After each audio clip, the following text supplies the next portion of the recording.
Sur les réseaux sociaux, j'aimerais bien que vous écoutiez ce que je suis en train de dire, surtout les créateurs de contenu. Écoutez bien. Vous voyez ce que j'ai en face de moi? C'est un micro.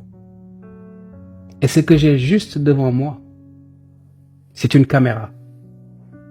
Au début, ce micro et cette caméra nous font pousser des ailes parce qu'on regarde le nombre des abonnés.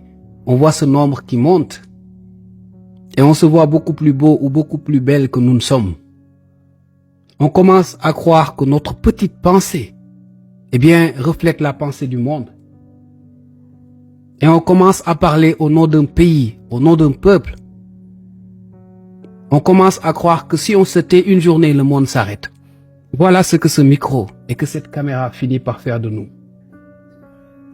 Mais vous savez ce qui est drôle, c'est qu'à la fin, en tant que créateur de contenu, on ne se rend pas compte qu'on a des chaînes au cou. On est devenu esclave de deux choses. On est devenu esclave de ce micro qui porte notre parole tellement loin qu'elle finit par arriver dans toutes les oreilles du monde. Mais on n'a pas assez travaillé sur nos propos. Et elles finissent par déformer certaines perceptions. Elles finissent par déformer certaines convictions. Mais on ne s'en rend même pas compte.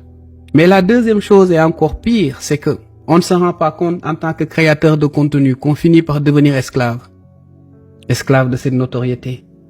Esclave de cette envie d'exister. Esclave de cette envie d'être aimé. Esclave de cette envie qu'on nous applaudisse et qu'on nous traite de sages ou de savants. Esclave de cette envie peut-être de gagner de l'argent. Ce qui fait qu'on finit par se travestir. Hier j'étais assis ici, aujourd'hui je danse. Hier, je disais de bonnes choses. Aujourd'hui, j'insulte tout le monde. Parce que ma personne n'existe plus. Je surfe au gré des tendances et je deviens un esclave. Voilà ce qui risque de nous arriver.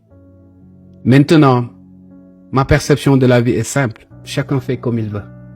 Chacun marche vers où il veut. Mais que chacun assume les conséquences de la direction qu'il décide de prendre.